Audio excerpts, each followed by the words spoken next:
Hello everyone! Welcome back to the channel.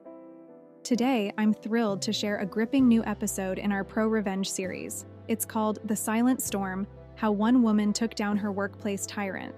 Buckle up, because this story is a thrilling ride of cunning strategy and sweet justice. Let's get right into it. There are few things more infuriating than being underestimated. For years, I watched my boss, Rick, a man with a towering ego, make life a living hell for everyone at the company, especially the women. He wasn't just your typical office jerk. Rick was a master manipulator, a puppeteer who enjoyed pulling the strings of those beneath him, particularly women, making them feel small, incompetent, and invisible. I worked at a mid-sized marketing firm, one that had grown rapidly over the years. As the company expanded, Rick's power increased.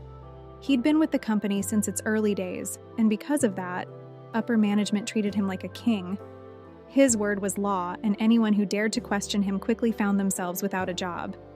Rick had a special way of getting under your skin. If you were a woman, he would question your qualifications, interrupt you in meetings, and openly take credit for your ideas.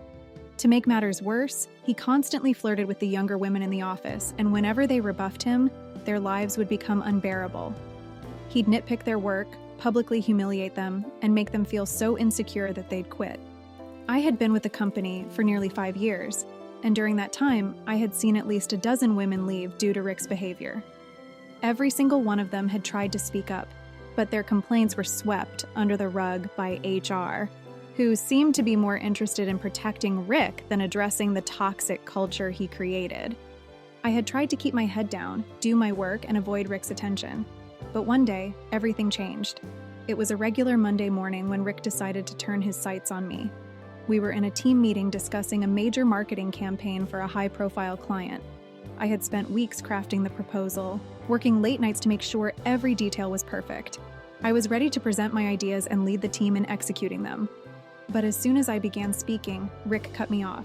He dismissed my work, claiming it wasn't bold enough, and then proceeded to present my ideas as his own, only with minor, superficial changes.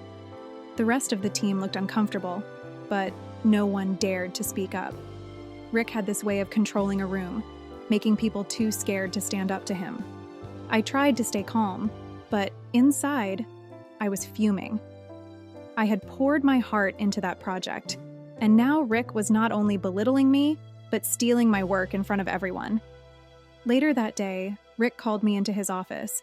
He gave me the typical patronizing speech about how I needed to think bigger and be more aggressive if I wanted to advance in my career. It was the same spiel he gave every woman before he pushed them out of the company.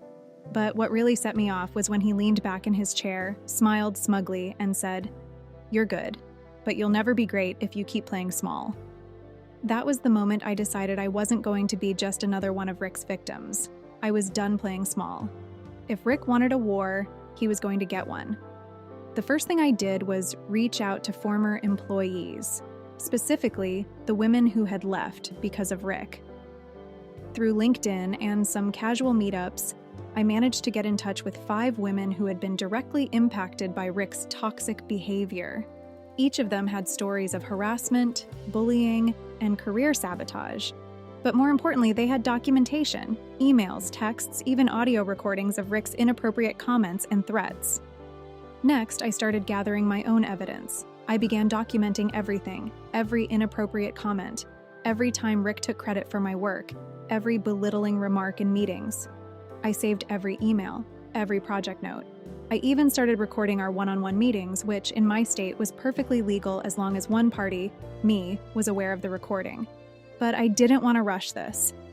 I knew Rick's downfall had to be methodical, strategic. I couldn't just go to HR. They were in his pocket. No, I needed to aim higher, straight to the top. The company was run by a board of directors, and Rick was close with most of them. But there was one board member, Lisa, who had a reputation for being tough, fair, and completely uninterested in office politics. She had been brought in a few years ago to help with the company's rapid growth, and she was the only one who hadn't fallen under Rick's spell. Over the next few months, I played a careful game of chess. I made sure to stay on Rick's good side, all while slowly building my case. I continued to collect evidence, and I worked closely with the former employees to strengthen our case. Some of them had reported Rick to HR before, but their complaints had been dismissed. This time, we would make sure there was no room for dismissal. One day, Rick made a fatal mistake. He'd gotten so comfortable in his power that he became reckless. During a high-stakes meeting with a potential client, he completely botched the pitch. The client wasn't impressed, and Rick, in his panic, tried to throw me under the bus. He claimed that the proposal was my idea, which, ironically, it was. But by that point, he had already rewritten it so poorly that it no longer resembled my original work. The client wasn't buying it, though. They ended up going with another agency, and the loss was a massive blow to the company.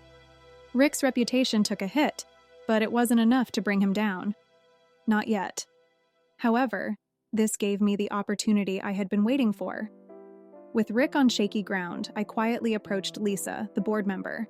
I requested a private meeting, and over the course of an hour, I laid out everything. Rick's bullying, his theft of ideas, his inappropriate behavior toward women, and most importantly, the evidence I had gathered. Lisa was shocked. She had heard rumors about Rick, but she had no idea how deep the toxicity ran. I showed her emails, messages, and recordings, and then I presented the testimonies from the former employees. Lisa thanked me for coming to her and promised to investigate the matter thoroughly. But I knew that wasn't enough. Rick was slippery, and I couldn't risk him worming his way out of this. So I took one final step. The company's annual gala was approaching, and it was always a huge event. Everyone from the board of directors, top clients, and media outlets were invited. I knew that if Rick was going to go down, it needed to happen publicly, where he couldn't cover his tracks or manipulate the situation. I enlisted the help of one of the former employees, Sarah, who had suffered the worst of Rick's harassment. She was ready to confront him, but she was terrified of doing it alone. So we devised a plan. Sarah would attend the gala as my +1, and we would make sure that her story reached the ears of the most important people in the room.